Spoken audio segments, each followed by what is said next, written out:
Davos పర్యటనపై విమర్శలు సహజమన్నారు మంత్రి శ్రీధర్ బాబు. ఇండియా కంపెనీలకు దావోస్లో ఒప్పందం చేసుకోవడంపై విమర్శలు చేస్తే తామేం చేయలేమన్నారు. రిలయన్స్ కంపెనీ ముంబైలో ఉన్న ఒప్పందం కోసం మహారాష్ట్ర ప్రభుత్వం దావోస్కు వచ్చిందని చెప్పారు.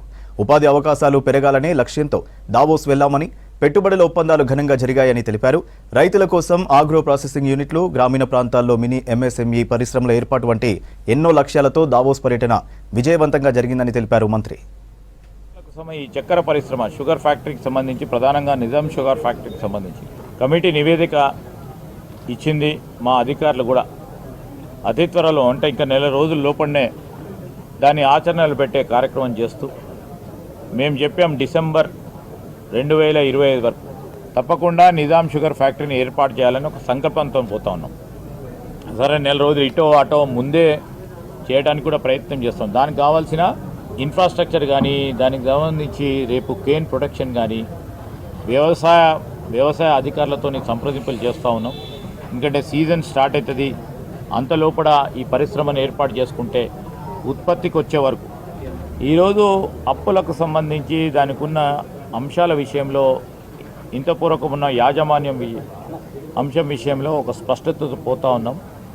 ఈరోజు అప్పులకు సంబంధించి ఇప్పుడే ప్రభుత్వం కూడా మీరు చూసిండ్రు, దాదాపు మరి దానిపైన ఉన్న రుణానికి సంబంధించి 100 కోట్లకు సంబంధించి కూడా ప్రభుత్వమే భరించి మరి బ్యాంకులకు ఇవ్వటం జరిగింది.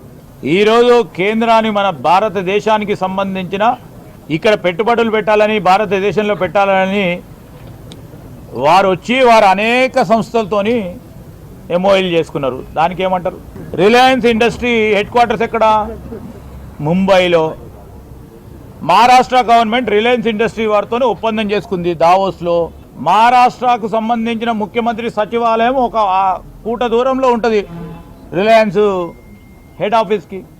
ఈరోజు బహుళజాతి కంపెనీస్కి సంబంధించి వారు వివిధ రాష్ట్రాల్లో, వివిధ దేశాల్లో పెట్టుబడులు పెడతా ఉన్న సందర్భంలో ఒక వేదిక అది దావోస్.